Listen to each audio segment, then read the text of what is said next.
Franz Kafka's novella The Metamorphosis was published in 1915.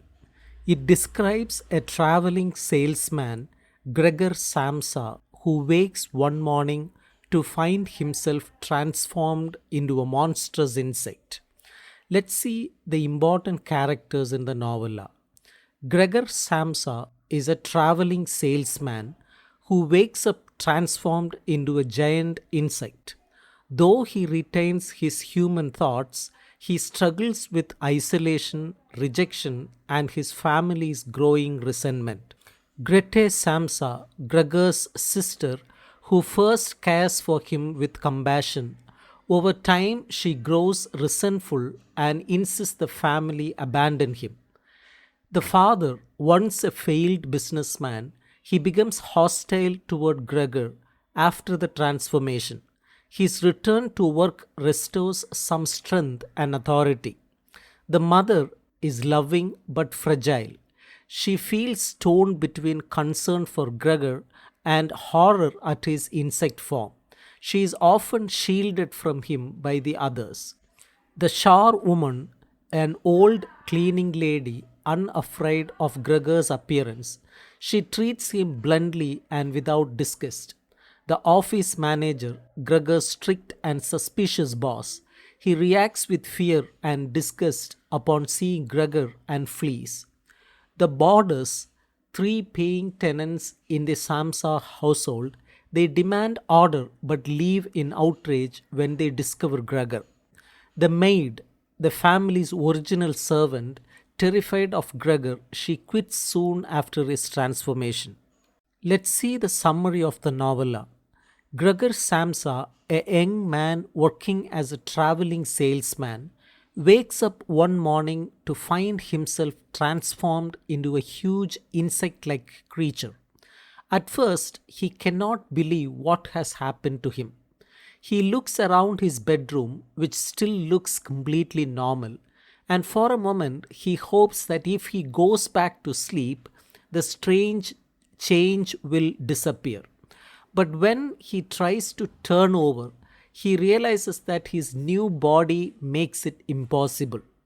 His back is hard and curved, and his many small legs wave helplessly in the air when he tries to move. Gregor notices an itch on his stomach, but when he tries to scratch it with one of his insect legs, he feels disgusted. Though he is shocked by what has happened, his mind keeps wandering back to his tiring life as a salesman.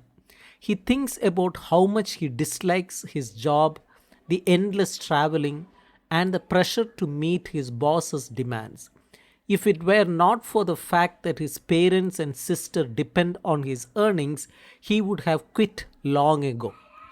When he glances at the clock, Gregor is horrified to see that he has overslept and missed the train he was supposed to catch for work. This worries him greatly because he knows his boss will be angry. Just then, his mother knocks on his door, asking why he has not yet left for work. Gregor replies, but when he hears his own voice, he notices that it has changed. It is now strange and almost unrecognizable. His family thinks he might be ill. They ask him to unlock the door, but Gregor keeps it locked out of habit. Gregor struggles to get out of bed, but his new insect body makes it very difficult. As he fights to move, the family's office manager arrives at the apartment. The manager has come to find out why Gregor has not shown up to work. Gregor eventually manages to rock himself out of bed and fall to the floor. From behind the door, he tries to explain that he will be ready soon, but no one can really understand what he is saying. The office manager warns him about the danger of missing work and hints that Gregor's performance has not been good lately. Gregor, desperate to keep his job, insists that he will come immediately. At last, after a painful struggle, he unlocks the door using his mouth since he no longer has hands. When the door opens, everyone gasps in shock. The manager, horrified by Gregor's insect like form, runs away from the apartment. Gregor begs him not to leave and even tries to follow him. But his father angrily drives him back into his room using a cane and a rolled up newspaper. Gregor is injured while squeezing through the doorway, and once back inside, the door is slammed shut. Exhausted and hurt, Gregor falls asleep. When he wakes again, he notices that someone has bought him milk and bread. This used to be his favorite meal, but when he tries to drink and eat, he realizes he no longer enjoys the taste. Disappointed, he crawls under the couch to hide. The next morning, his sister Grete comes in. She sees that he has not touched the milk, so she brings him scraps of rotting food. To her surprise, Gregor eats them eagerly. This becomes a routine. Grete brings him food and cleans up while Gregor hides under the couch so she does not have to look at him. Though Gregor is grateful, he feels sad that he frightens his own sister. Gregor spends his days listening through the walls as his family talks. He learns that they are struggling financially now that he cannot work. His father, mother, and Grete all worry about money, and Gregor realizes just how much they relied on him. His mother wishes to visit him, but Grete and the father refuse, believing it would upset her too much. Over time, Gregor becomes more comfortable with his insect body. He discovers that he enjoys crawling on the walls and ceiling. One day, Grete notices this and decides to clear away some of the furniture to give him more space to move around.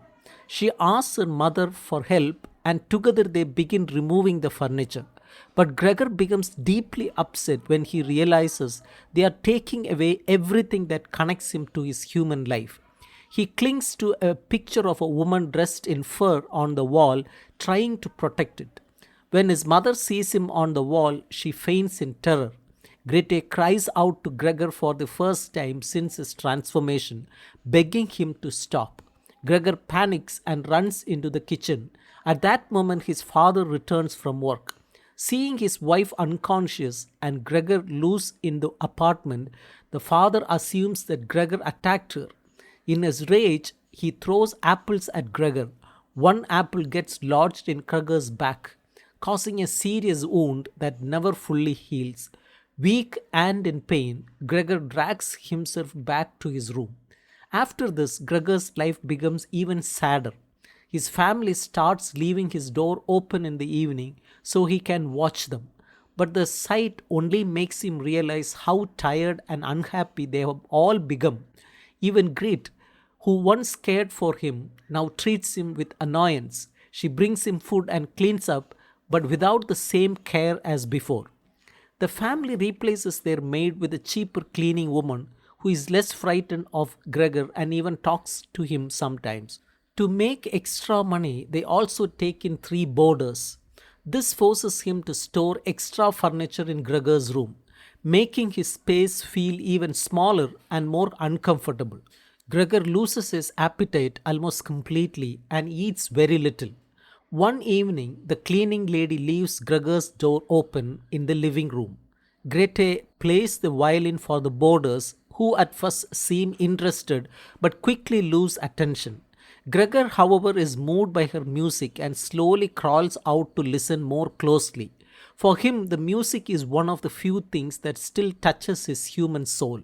But when the boarders see him, they are horrified. They complain to Gregor's father and announce they will move out without paying rent because of the disgusting living conditions. After this, Grete insists that the family can no longer keep Gregor. She says that if they continue to live with him, their lives will be ruined. Their father agrees, saying he wishes Gregor would understand them and leave on his own. Gregor does understand, feeling unwanted and realizing how much of a burden he has become. He slowly returns to his room. That night, he quietly dies, freeing his family from the responsibility of caring for him. The next morning, the cleaning woman finds Gregor's body and disposes of it. When the family learns that he is dead, they feel relieved rather than sad. His father kicks out the boarders immediately and decides to fire the cleaning lady. To celebrate their new sense of freedom, the family takes a trolley ride to the countryside. They talk about their future and realize that, despite their hardships, they have some savings left. They begin to make plans to move to a smaller but better apartment. During this outing, Grete appears more cheerful and healthy than she has in a long time. Her parents notice her beauty and think about finding her a good husband. For the family, Gregor's death marks the beginning of a new life, while Gregor himself dies unloved and unappreciated, having sacrificed everything for his family.